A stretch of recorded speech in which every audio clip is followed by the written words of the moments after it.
श्री शिवाय नमस्तुभ्यम। हर हर महादेव। ओम नमः शिवाय। वैष्णव त्रिपुंड धारण करता है, माथे पर जटा और गले में रुद्राक्ष धारण करता है, उसे कभी भी यम यातना नहीं भुगतनी पड़ती। जो भगवान शिव का पूजन करता है उसे यमदूत भी दूर रहते हैं। और ऐसे ही परम कृपालु भगवान शिव की अत्यंत प्रिय तिथि यानी महाशिवरात्रि का महापर्व, जो फाल्गुन मास के कृष्ण पक्ष की चतुर्दशी के दिन प्रत्येक वर्ष मनाया जाता है। वैसे तो प्रत्येक मास में शिवरात्रि आती है, लेकिन फाल्गुन मास में आने वाली यह शिवरात्रि महाशिवरात्रि कहलाती है। यह भगवान शिव और माता पार्वती के मिलन का पर्व है। इस दिन की गई भगवान शिव की आराधना मनुष्य को मनोवांछित फल प्रदान करती है। तो आज के इस वीडियो में हम देखते हैं कि इस बार यह महाशिवरात्रि का पर्व कब आ रहा है, इस दिन के विशेष शुभ मुहूर्त कौन से हैं और कौन से पहर के अनुसार भगवान शिव की पूजा करने का वास्तविक समय कौन कौन सा रहेगा। तो चलिए आज की वीडियो अब प्रारंभ करते हैं। हमारे शास्त्रों में बताया गया है कि कृष्ण पक्ष की चतुर्दशी जब अर्धरात्रि के साथ होती है तब उस दिन को महाशिवरात्रि का पर्व मनाया जाता है। और इस बार यह चतुर्दशी तिथि 26 फरवरी 2025 बुधवार को सुबह 1:18 से प्रारंभ होगी और 27 फरवरी 2025 को सुबह 8:54 पर समाप्त होगी। तो इस प्रकार हम महाशिवरात्रि का पर्व इस बार मनाएंगे 26 फरवरी 2025 बुधवार के दिन। महाशिवरात्रि के दिन भगवान शिव की रात्रि के चारों प्रहर में विशेष पूजा की जाती है। और इस दिन रात्रि के प्रथम पहर की पूजा का समय रहेगा शाम 6:04 से लेकर 9:47 के बीच में। रात्रि के द्वितीय पहर का पूजा समय रहेगा 9:04 से 12:52 तक। तृतीय पहर की पूजा का समय है रात के 12:05 से लेकर 3:58 तक। और अंतिम यानी कि रात्रि के चतुर्दश पहर का पूजा समय है 3:58 से लेकर 7:03 तक। शिवरात्रि के दिन निषिद्ध काल का पूजा समय रहेगा रात्रि में 11:51 से लेकर 12:41 के बीच में, जो कि सिर्फ 50 मिनट का समय है। इस दिन प्रातः ब्रह्मा मुहूर्त का समय रहेगा 5:19 पर और सूर्योदय होगा 6:55 पर। इस दिन सूर्यास्त का समय है शाम 6:02 पर और चंद्रोदय होगा शाम 5:54 पर। शिवरात्रि के दिन विशेष शिव योग भी बन रहा है, जो कि किसी भी कार्य को करने के लिए अत्यंत पवित्र माना गया है। इस दिन विशेष श्रवण नक्षत्र शाम 5:38 तक बना रहेगा। इस बार शिवरात्रि के दिन अभिजीत मुहूर्त नहीं है, इसलिए विजय मुहूर्त का समय है दोपहर 2:02 से लेकर 2:58 के बीच में। प्रातःकाल की पूजा का समय रहेगा सुबह 5:01 से लेकर 6:31 के बीच में। और अमृत काल का समय है सुबह 7:43 से लेकर 9:15 के बीच में। शाम की पूजा का समय होगा शाम 6:02 से लेकर 7:01 के बीच में। इस दिन राहु काल रहेगा दोपहर 12:01 से लेकर 1:04 के बीच में। महाशिवरात्रि के दिन सुबह 11:02 तक अग्नि का वास आकाश में और पाताल में रहने वाला है, इसलिए इस समय के दौरान किसी भी प्रकार की यज्ञ और होम हवन नहीं किए जाते हैं। इस बार भद्रा का वास रहेगा पाताल में सुबह 11:02 से लेकर 10:02 तक। जब भद्रा का वास पाताल में होता है तो वह पृथ्वी वासियों के लिए पवित्र माना जाता है, इसलिए इस दिन में आप कोई भी शुभ कार्य कर सकते हैं। महाशिवरात्रि के दिन भक्तजन उपवास का पालन करते हैं। कुछ लोग निर्जल उपवास करते हैं, कुछ लोग फल के साथ या फिर व्रत के आहार के साथ भी उपवास का पालन करते हैं। महाशिवरात्रि के अगले दिन यानी कि पारण करने का समय रहेगा 27 फरवरी 2025 गुरुवार के दिन प्रातः 7:03 से लेकर 8:54 के बीच में। महाशिवरात्रि के दिन सभी भक्तों को उपवास करके भगवान शिव का विशेष पूजन करना चाहिए। पंचामृत से शिवलिंग का अभिषेक करना चाहिए। ऐसा कहा जाता है कि जो भी मनुष्य शिवरात्रि के दिन संपूर्ण निर्जल व्रत का उपवास करता है, रात्रि जागरण करता है और रात्रि के चारों पहर में 4 बार पूजा करता है, उसे भगवान शिव की विशेष कृपा प्राप्त होती है। इस दिन भगवान शिव को प्रिय बेलपत्र, आँख, धतूरे के फूल, अक्षत इत्यादि अर्पित करना चाहिए। घर के निकट कोई शिव मंदिर है तो वहाँ पर जाकर भी पूजा कर सकते हैं। इस दिन शिव पुराण का पाठ, महामृत्युंजय मंत्र या फिर पंचाक्षर मंत्र का जाप कर सकते हैं। शास्त्रों के अनुसार महाशिवरात्रि की पूजा निश्चिता काल में करना सर्वश्रेष्ठ होता है। इस दिन शिव भक्त चारों पहर में से किसी भी पहर में अपनी सुविधा अनुसार पूजा कर सकते हैं और चारों पहर में अगर पूजा की जाए तो वह सबसे श्रेष्ठ माना गया है। शिव जी की पूजा रात्रि के समय में करके अगले दिन स्नान आदि के बाद अपना व्रत छोड़ना चाहिए और व्रत छोड़ने से पहले अपनी क्षमता अनुसार कुछ न कुछ दान अवश्य देना चाहिए। महाशिवरात्रि पर्व के दिन किए जाने वाले उपवास और ध्यान जीवन में व्याप्त अंधेरे और बाधाओं को दूर कर देता है। महाशिवरात्रि का यह दिन अत्यंत शुभ होता है क्योंकि इस दिन भगवान शिव और आदि शक्ति की दिव्य शक्तियाँ एक साथ आती हैं। तो यह थी आने वाली महाशिवरात्रि के विषय में संपूर्ण जानकारी, उस दिन के विशेष शुभ मुहूर्त और पूजा का समय। अगर आपको यह जानकारी अच्छी लगी है, प्रमाणभूत लगी है, तो इसे अपने मंत्रों और परिवारों को शेयर कीजिए और महाशिवरात्रि की विशेष कथा सुनने के लिए इस चैनल को सब्सक्राइब कीजिए। हरे कृष्ण। एक बार भगवान शिव कैलाश पर्वत पर वेदों का रहस्य देवी पार्वती जी को समझा रहे थे। पार्वती जी बड़े ध्यान से सुन रही थी, किंतु बीच बीच में वे ऊँग भी लगती थी। जब बहुत प्रयास करने पर भी देवी पार्वती अपने मन को एकाग्र ना रख सकी तो भगवान शिव थोड़े क्रोध में आकर बोले, देवी ये क्या हो रहा है? मैं आपको इतना गढ़ रहस्य समझा रहा हूँ और तुम हो कि झपिया ले रही हो। तुम में तो इतनी ही बुद्धि है जितनी किसी मछुआरे की स्त्री में। जाओ मृत्यु लोक में किसी मछुआरे की स्त्री के रूप में जन्म लो। अब भगवान शिव के श्राप से देवी पार्वती जी उसी क्षण वहाँ से गायब हो गई। बाद में भगवान शिव को बड़ा पश्चाताप हुआ कि मैंने क्या किया। जिसका स्नेह मेरे लिए अगाध था उसी को आवेश में आकर मैंने त्याग कर दिया। भगवान शिव की मनोदशा उनके परम सेवक नंदी से छुपी नहीं थी। नंदी सोचने लगे, स्वामी बहुत बेचैन है माता पार्वती जी के बिना, और जब तक माता लौटे नहीं स्वामी को चैन नहीं पड़ेगा। उधर देवी पार्वती मृत्यु लोक में पहुंची और एक शिशु बालिका के रूप में पूर्ण वृक्ष के नीचे लेट गई।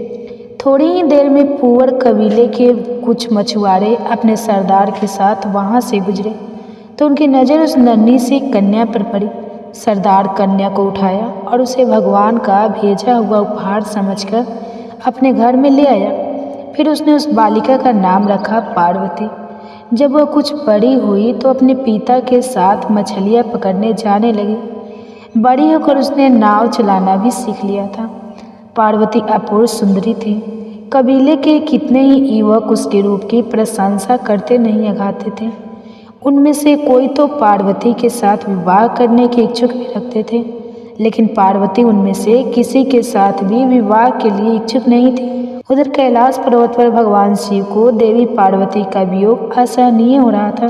फिर एक दिन उन्होंने अपने मन की व्यथा नंदी से कह दी। भगवान बोले, नंदी मैं रात दिन देवी पार्वती के बिना बहुत बेचैन रहता हूँ और उस घड़ी को कोसता रहता हूँ जब मैंने क्रोध में आकर देवी को श्राप दे दिया था। काश उस समय मैंने धैर्य से काम लिया होता। नंदी ने दोनों हाथ जोड़कर भगवान शिव से कहा, प्रभु तब आप पृथ्वी पर जाकर उन्हें स्वयं क्यों नहीं ले आते? कैसे लाओ नंदी, उनका विवाह तो किसी मछुआरे से ही होगा। भगवान शिव के मुंह से करह से निकली शिव जी के मन की व्यथा जानकर नंदी विचार करने लगी कि मुझे कोई ऐसा जतन करना चाहिए जिसे स्वामी को मछुआरा ही बनना पड़े। यह विचार करके नंदी ने एक बहुत बड़ी मछली का रूप धारण कर लिया और उस तट की ओर चल पड़ा जिस पर परवल कबीले के मछुआरे रहा करते थे। वहां पहुंचकर मछली बने नंदी ने मछुआरे के बीच आतंक फैला दिया।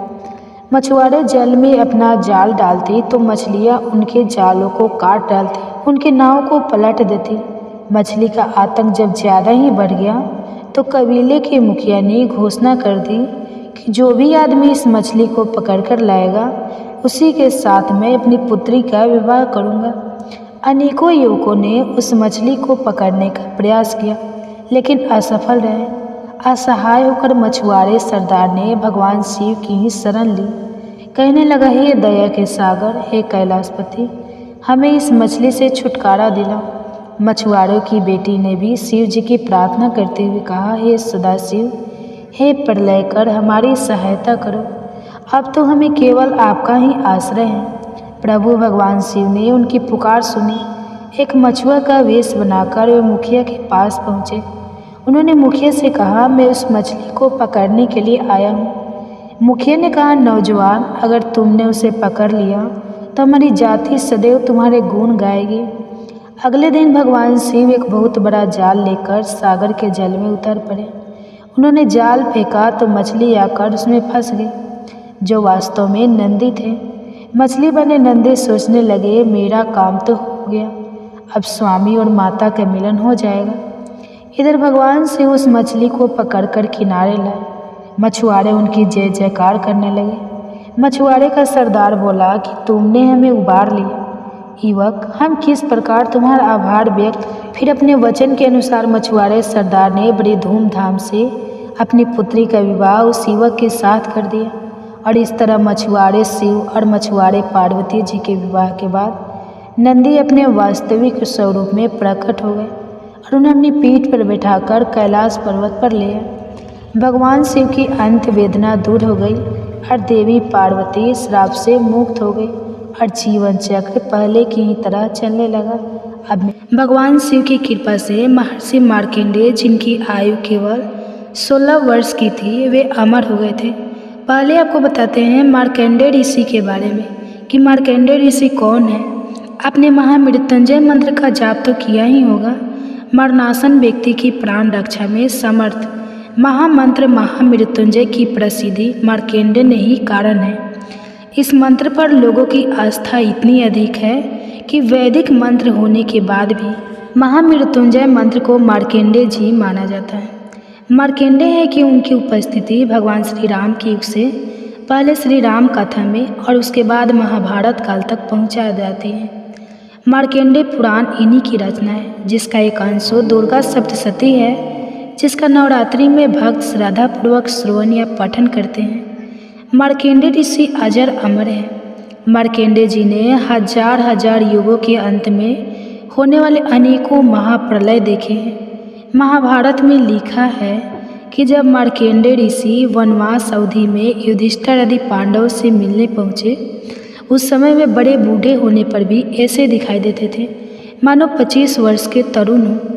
महर्षि मार्कंडेय जी को पुराणों में अष्ट चिरंजीवी संबंध में एक प्रसिद्ध श्लोक है, अश्वत्थामा बलि व्यास हनुमान विभीषण कृपि परशुरामस सप्त चे चिरंजीवन सपते तान संस्मरण नित्यपम मार्कंडेय अस्थानम अष्ट जीवध्वर शतम सोपी सर्वव्याधि विवर्जित। अर्थात अश्वत्थामा दैत्य राजबलि, वेद व्यास जी, हनुमान जी, विभीषण, कृपाचार्य, परशुराम जी और मार्कंडेय ऋषि ये सदैव जीवित माने जाते हैं। इनका स्मरण सुबह सुबह करने से सारी बीमारियां भी दूर हो जाती हैं और मनुष्य 100 वर्ष की आयु प्राप्त करता है। इन सब में भी अकेले मार्कंडेय जी हैं जो ब्रह्मा जी को छोड़कर आयु में इन सभी से बड़े हैं। अब आपको सुनाते हैं मार्कंडेय जी की कथा। एक समय की बात है, काशी में एक विद्वान ब्राह्मण रहा करते थे। उनकी कोई संतान नहीं थी। संतान प्राप्ति के लिए उन्होंने भगवान शिव की बड़ी कठिन तपस्या की। फिर एक दिन भगवान शिव उनकी तपस्या से प्रसन्न हो गए और उनके सामने प्रकट होकर बोले, ब्राह्मण देव वरदान मांगे। तब ब्राह्मण देवता बोले, हे प्रभु, आप तो सब कुछ जानते ही हैं। आप जानते हैं कि मेरी कोई संतान नहीं है, इसलिए मैं आपसे पुत्र प्राप्ति का वरदान चाहता हूँ। भगवान शिव ने कहा, आपको सुपुत्र चाहिए या कुपुत्र? ब्राह्मण ने भगवान शिव से पूछा कि प्रभु, इन दोनों में क्या अंतर है? तब भगवान शिव ने कहा कि सुपुत्र की आयु कम होगी, लेकिन उससे तुम्हें सुख प्राप्त होगा, और अगर तुम्हें कुपुत्र चाहिए तो कुपुत्र की आयु तो लंबी होगी, लेकिन वह तुम्हारे सारे जीवन भर तुम्हें दुख देता रहेगा। अब ब्राह्मण ने सोचा कि सारे जीवन के दुख से तो कुछ दिनों का सुख ही अच्छा। तब ब्राह्मण ने बहुत सोच विचार कर भगवान शिव से कहा कि प्रभु, आप मुझे सुपुत्र प्राप्ति का ही वरदान दीजिए। भगवान शिव ने कहा, तुम्हें सुपुत्र की प्राप्ति होगी, लेकिन उसकी आयु केवल 5 वर्ष की होगी। ऐसा कहकर भगवान शंकर वहीं अंतर्ध्यान हो गए। कुछ समय के बाद उन ब्राह्मण के घर में एक बालक ने जन्म लिया। वो बालक बहुत ही सुंदर था।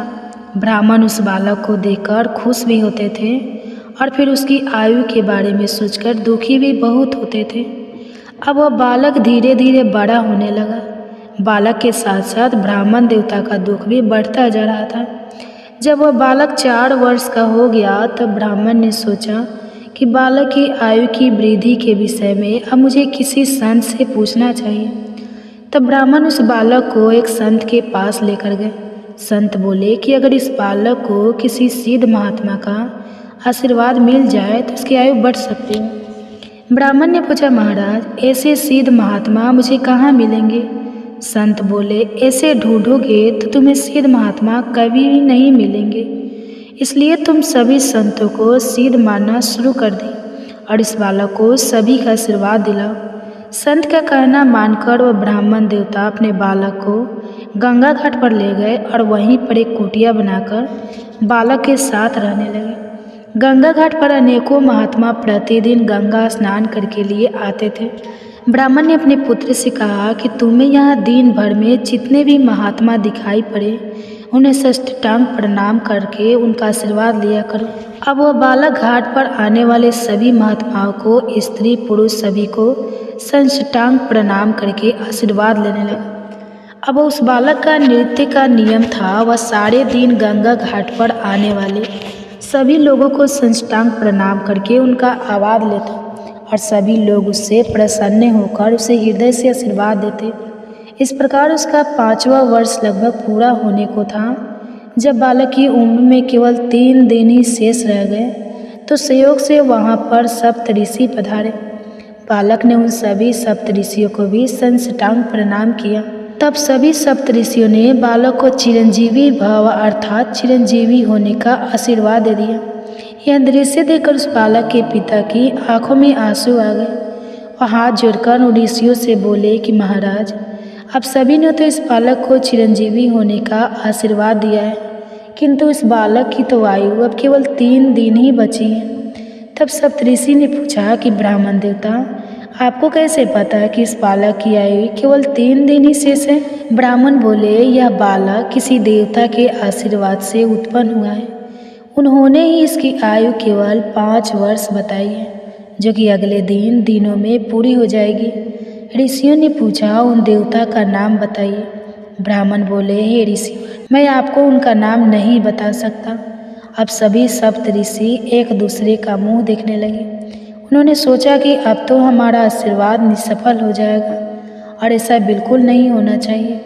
तब सभी सप्तपा ऋषि ने आपस में निर्णय करके उन ब्राह्मण देवता से कहा कि अगर आप इस बालक का कल्याण चाहते हैं तो इसे हमें दे दीजिए। ब्राह्मण देवता बोले, ठीक है महाराज, अगर किसी भी प्रकार से इस बालक की उम्र बढ़ सकती हो तो इसे आप ही ले जाइए। ब्राह्मण देवता ने भी अपना हृदय कठोर करके अपने बालक को सप्तऋषि के साथ भेज दिया। अगले दिन सप्तऋषि उस बालक को लेकर ब्रह्मा जी के यहाँ पहुँचे। पहले सप्तऋषि ने ब्रह्मा जी को प्रणाम किया। तब ब्रह्मा जी बोले, चिरंजीवी भव, चिरंजीवी भव। उसके बाद उस बालक ने भी ब्रह्मा जी को प्रणाम किया। ब्रह्मा जी ने उस बालक को भी चिरंजीवी भव आशीर्वाद दे दिया। ब्रह्मा वचन सुनकर सभी सप्तऋषि मुस्कुरा दिए। सभी ने सोचा अब अपनी बाला तो टल गई, क्योंकि अब तो ब्रह्मा जी ने भी उस बालक को चिरंजीवी होने का आशीर्वाद दे दिया था। अगर उस बालक को कुछ भी होता है तो ब्रह्मा जी का आशीर्वाद झूठा हो जाएगा। ब्रह्मा जी ने सप्तऋषियों से मुस्कुराने का कारण पूछा।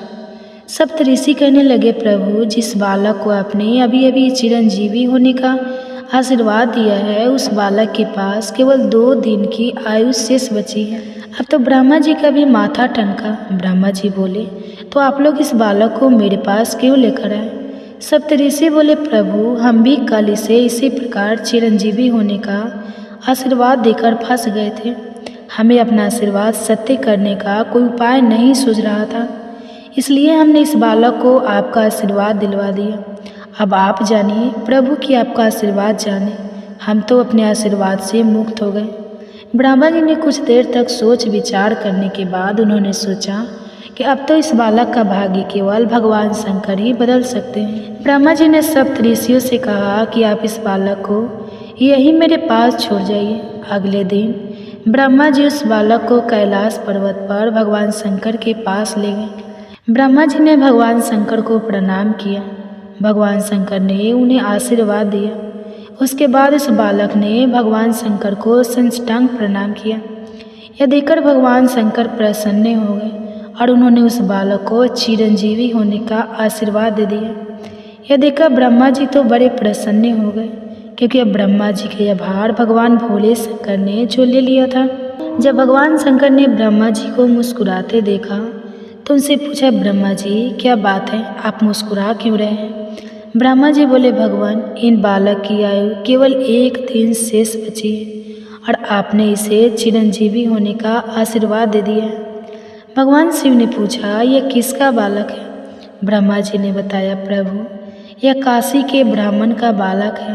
भगवान शिव भी मुस्कुरा दिए और बोले, यह तो हमारे ही वरदान से उत्पन्न बालक है। ब्रह्मा जी ने कहा, प्रभु आपके वरदान से उत्पन्न बालक अब आप ही की शरण में है, अब आप ही इसकी रक्षा कीजिए। भगवान शिव बोले, ब्रह्मा जी आप इस बालक को यहीं छोड़ दीजिए और अब आप अपने लोक को पधारिए। ब्रह्मा जी तब उस बालक को भगवान शिव के पास छोड़कर वहाँ से चले गए। भगवान शिव ने उस बालक से कहा, बेटा तुम बिल्कुल मत डरो, यहाँ पर जो ये शिवलिंग है तुम उसके पास बैठकर ओम नमः शिवाय मंत्र का जाप करो और शिवलिंग पर बेलपत्र चढ़ाते रहो। बालक भगवान शिव के कहे अनुसार ही करता रहा। ओम नमः शिवाय मंत्र का जाप करते करते वह बालक ध्यान मग्न हो गया। जैसे ही उस बालक की आयु पूरी होने का समय हुआ, यमराज जी उस बालक के पास प्रकट हो गए और उन्होंने उस बालक को अपने पास में चकर लिया। इससे उस बालक का ध्यान भंग हो गया और वह घबराकर उस शिवलिंग से लिपट गया और जोर जोर से ओम नमः शिवाय मंत्र का जाप करने लगा। यह देखकर भगवान शिव उस शिवलिंग से प्रकट हो गए और त्रिशूल लेकर यमराज पर झपटे। यमराज जी घबराकर हाथ जोड़े खड़े हो गए और बोले, प्रभु यह आप क्या कर रहे हैं? मैं तो आप ही की दी हुई आज्ञा का पालन कर रहा हूँ। आप ही ने तो इस बालक की आयु 5 वर्ष निर्धारित की थी और अब 5 वर्ष पूरा होने के बाद मैं इसके प्राण हरने आया हूँ। भगवान शिव बोले, इस बालक को 5 वर्ष की आयु आपने दी थी या मैंने? यमराज जी बोले, प्रभु आपने ही दी थी। भगवान श्री बोले कि जो फिर उसकी उम्र पर आपका हिसाब चलेगा या हमारा? यमराज जी फिर बोले, प्रभु आयु आपने दी है तो हिसाब भी आप ही का है चलेगा, लेकिन प्रभु मैं तो आपका हिसाब सुनना चाहता हूँ। भगवान शिव बोले, तो सुनिए। यमराज जी 43,000 2,000 वर्ष कलयुग की अवधि होती है, 8,64,000 वर्ष द्वापर युग की अवधि होती है, 12,96,000 वर्ष त्रेता युग की अवधि होती है, 17,28,000 वर्ष सतयुग की अवधि होती है। इन सभी 4 युगों को जोड़कर एक चतुर होता है। ऐसे 71 चतुर्युगों का एक मनवंतर होता है। ऐसे 17 मनवंतरों का एक कल्प होता है। ब्रह्मा जी का एक दिन ऐसे 2 कल्पों के बराबर होता है। ब्रह्मा जी की आयु 100 वर्षों की होती है और 10 ब्रह्मा जी की आयु के बराबर मेरा एक दिन होता है। अब ऐसे दिनों वाले 12 महीनों का एक वर्ष और ऐसे 5 वर्ष की आयु में इसको प्रदान करता हूँ। भगवान शंकर के ऐसे वचन सुनते ही यमराज जी ने तो हाथ जोड़ लिए और बोले, प्रभु जब आपके एक दिन में 10 ब्रह्मा जी बदल जाते हैं तो फिर मुझ जैसे यमराज की गिनती ही क्या है? प्रभु यह बालक तो अमर हो गया। ऐसा कहकर यमराज जी वहाँ से अंतर्ध्यान हो गए। फिर वही बालक आगे चलकर मार्कंडेय ऋषि के नाम से प्रसिद्ध हुआ। मार्कंडेय ऋषि ऐसे ऋषि है जिनका कल्पों के अंत में होने वाले प्रलय में भी कभी नाश नहीं होगा। मार्कंडेय ऋषि को यह अमृतत्व का वरदान ऋषियों और संतों के आशीर्वाद के कारण ही मिला था। उन्होंने अपने बचपन में 1 वर्ष तक सभी संतों को साष्टांग प्रणाम करके उनका आशीर्वाद लिया था, जिसके फलस्वरूप उन्हें सप्तऋषियों का आशीर्वाद प्राप्त हुआ। सप्तऋषियों के आशीर्वाद के फलस्वरूप उन्हें ब्रह्मा जी का आशीर्वाद प्राप्त हुआ। ब्रह्मा जी के आशीर्वाद के फलस्वरूप उन्हें भगवान शिव का आशीर्वाद मिला और फिर मिला उन्हें अमृत का वरदान। इसलिए शास्त्रों में